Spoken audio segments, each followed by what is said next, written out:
Bila baik dia, baik seluruh tubuh. Bila fasal jasadu kulluh, bila rosak seluruh tubuh, ala wahiyal qalb, ketahuilah sekeping lagi ini adalah hati. Jadi hati ini Allah Ta'ala sebut al-afidah. Api itu menjulang naik sampai ke hati. Nak bayangkan hati inilah, daripada hati inilah datangnya benda-benda yang buruk yang ada pada al-humazah dan al-lumazah. Begitu. Sudahlah akidah pun menyeleweng. Akidah mereka ini menyeleweng. Mereka yang khususnya ditujukan khusus al-humazah, al-lumazah ini, akidah mereka itu menyeleweng. Patut sembah Allah, disembah batu berhala yang tak ada guna langsung. Niat yang buruk. Mereka memang ada niat yang buruk terhadap Nabi SAW. Mereka ada niat yang buruk. Dia kejinya Nabi, dicacinya Nabi, diupatnya Nabi, digelarnya Nabi dengan berbagai gelaran buruk. Kenapa jadi jatuh? Sebab datang dari niat yang buruk tadi. Niat buruk tu main mana? Kat sini, dalam hati ni. Akhlak yang keji, seperti ego, tak menghormati orang lain. Itu dia. Perbuatan mereka itu menggambarkan akhlak mereka. Dan amalan-amalan mereka itu buruk sebenarnya. Wallahu alam. Neraka itu akan menutupi mereka. Semua pintu neraka akan ditutup rapat dan ia tidak mempunyai jendela. Lantaran itu mereka tidak dapat keluar daripadanya. Seperti firman Allah SWT, mafhumnya dalam surah Al-Balad. Surah Al-Balad ni kita dah baca dulu. Kita dah mengaji tafsirnya dulu lagi. Jadi tuan-tuan boleh rujuk dalam kuliah kita yang lalu dalam tafsir surah Al-Balad. Jadi kita baca semula ayat surah Al-Balad ini, ayat yang ke 20. A'udzubillahi minasyaitonir rajim. Alaihim narum muqsadah. Surah Azim, ayat yang akhir dalam surah Al-Balad. Apa dia maknanya? Di atas mereka api yang ditutup rapat-rapat. Dan firman Allah SWT dalam surah Al-Hajj, ayat 22. Surah Al-Hajj ayat 22.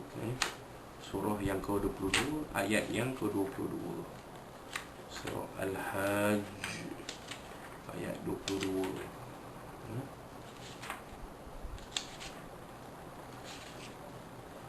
A'udzubillahi minasyaitonir rajim. Ya kullama aradu an yakhruju minha min ghammin u'idu fiha wa dhuqu 'adzabal hariq. Mafhumnya, sekali bila mereka nak keluar daripada neraka itu lantaran azab, lalu dikembalikan mereka kepadanya. Mereka tak dapat keluar daripada neraka tu lah. Keluar ni panas sangat, tak tahan ni lah. Tapi tak dapat keluar juga sebab tak berjaya. Tak jumpa pintu keluar. Terperangkaplah senang kita dalam neraka ni. Terperangkap selama-lamanya badan muka. Neraka tersebut terdiri daripada palang-palang panjang melintang yang pengikat yang kukuh. Muqatil berkata, pintu-pintu neraka ditutup rapat terhadap mereka. Ia diperkuatkan dengan pasak-pasak besi. Pintu tersebut tidak akan dibuka hatta angin tidak dapat memasukinya. Begitulah keadaan neraka Al-Hutamah ini. Sangat panas, angin nak masuk pun tak ada. Senang kata tidak ada pengudaraan dalam neraka Al-Hutamah ni. Ventilation tak ada langsung. Matilah. Matilah nak. Begitulah keadaannya. Tapi penghuni-penghuni neraka Al-Hutamah ni tidak akan mati. Kerana begitulah Allah SWT tentukan nanti di dalam alam akhirat. Ayat ini dengan tegas menggambarkan tentang azab dengan firman Allah SWT. Sesungguhnya mereka akan campakkan ke dalam neraka. Tempat yang lubang yang sangat dalam seperti telaga. Pintu tidak dibuka untuk menambahkan penderitaan mereka. Ditutup dengan api supaya penghuni yang berusaha untuk keluar terus kecewa. Ikat pada tiga-tiang panjang yang dipenuhi api yang bernyala dan tidak ada harapan untuk memadamnya atau mengurangkan kepanasannya yang dahsyat tersebut. Tuan-tuan, begitulah keadaan di dalam neraka Al-Hutamah itu. Waliyazubillah.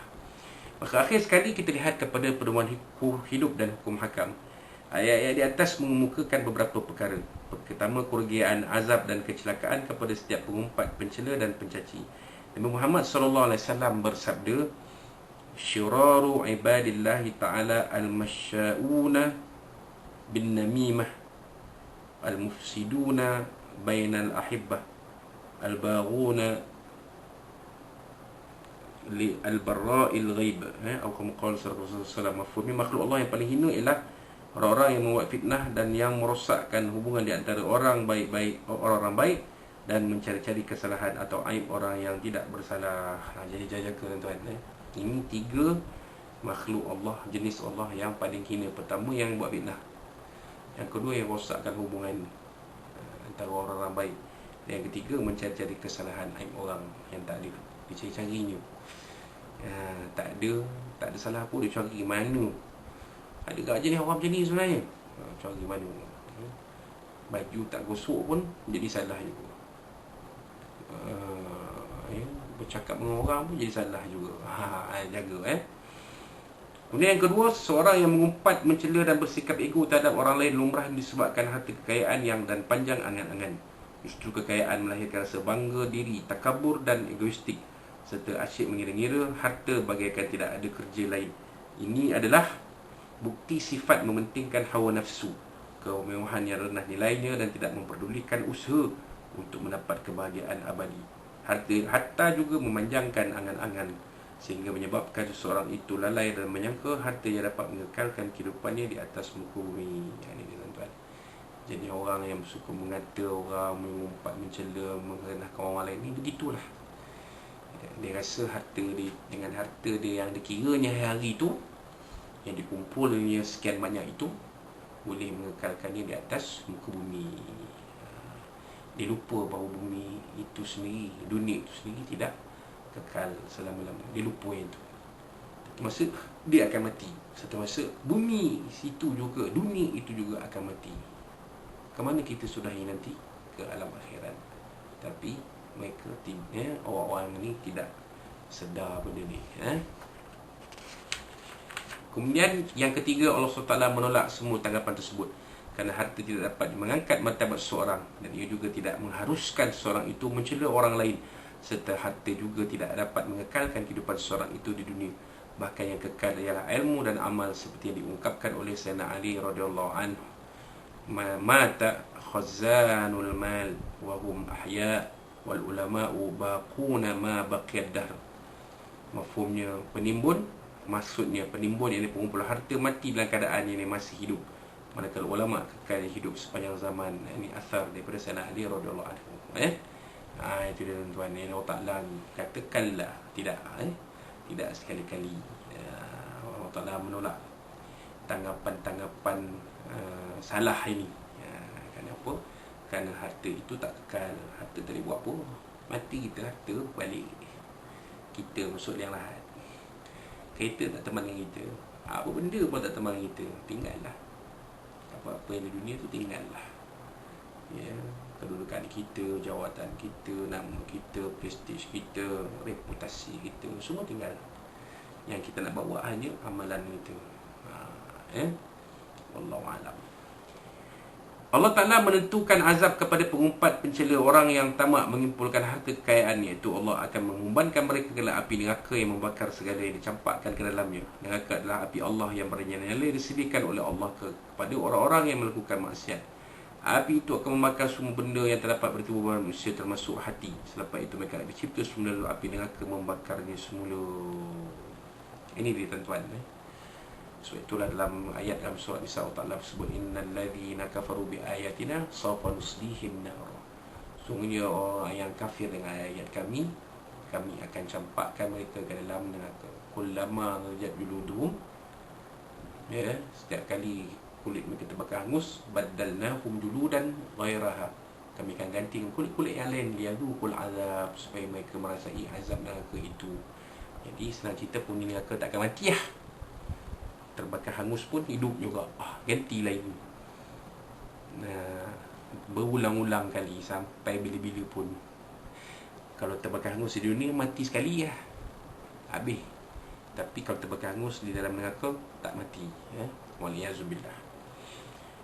Pintu neraka tempat mereka diseksa bagaikan penjara yang tertutup, dan ia menutupi mereka dalam keadaan terikat pada tiang-tiang panjang terdedah pada semua sudut api neraka. Khalid ibn Abi Umran meriwayatkan daripada Nabi SAW, anna an-nara ta'kulu ahlaha, sungguhnya api neraka membakar penghuni sehinggalah hatta idza tala'at ala afidatihim, sehinggalah sampai ke hati mereka, ay ta'luha wa tughallimuha, ya, sehinggalah habis semuanya. Thumma idza sadaru ta'un, kemudian bila mereka dicipta semula, ya, api neraka kembali membakarnya. Itu kata Nabi SAW. Qalu ta'ala, itulah maksud firman Allah, narullahil muqadah allati tattali'u ala afidah. Dia api Allah yang dinyalakan, yang naik menjulang ke hati. Itu dia. Allah, Nabi SAW dalam hadis ini mentafsirkan, ya, so itu dalam tafsir ada at-tafsir al-ayah bis sunnah, atau bil hadis, ayat Al-Quran ni ada juga yang ditafsirkan oleh Nabi SAW. Nabi SAW mentafsirkan narullahil muqadah dengan hadis tadi yang dibaca tadi,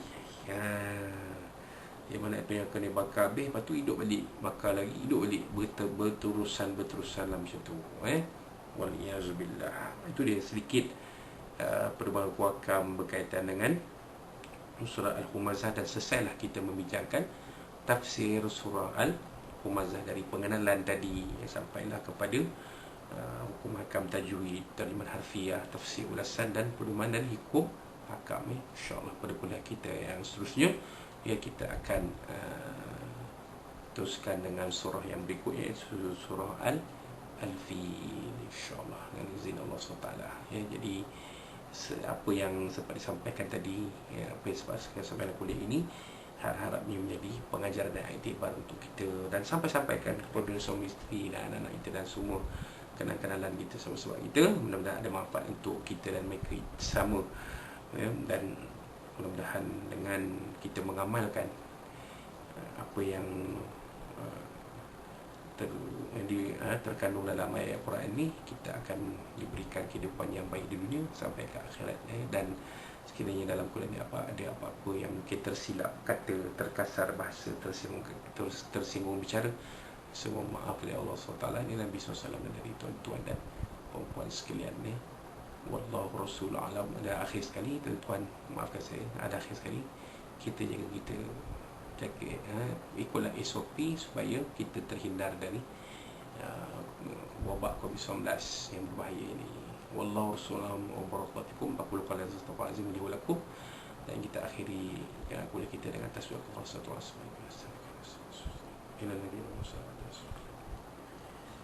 A'udzu billahi minasyaitonir rajim. Bismillahirrahmanirrahim. Alhamdulillahirabbil alamin wa bihi nasta'in wassalatu wassalamu ala asyrafil anbiya'i wal mursalin Muhammad sallallahu alaihi wasallam. Allah menyanyi kafir wa da'ina na'udzuka min syururihim. Allahumma baddid syamlahum wa farid jamhum wa syattid kamtazazil musami kilabi ya qahhar ya jabbar intaqim ya Allah ya Allah ya Allah. Allah biyamzul kitab wa amjur sawajim al-ahzab ihzibhu wa sallallahu alaihi wasallam arhamar rahimin. Rabbana zid musawfa ya rabbana atina fid dunya hasanah fil akhirati hasanah wa qina azaban rabbana alayka tawakkalna wa ilayka al-masir. Rabbana taqabbal minna du'ana wa salaaman ala wa wa amala fi hadhihi yawm mubarak min syarri safar mubarak bismi Allah tatawna fi asma'i fi asma'i alhamdulillah rabbil alamin. Taqabbalallahu minna minkum minkum taqabbal billahi tawfiq. Wassalamu alaikum warahmatullahi wabarakatuh.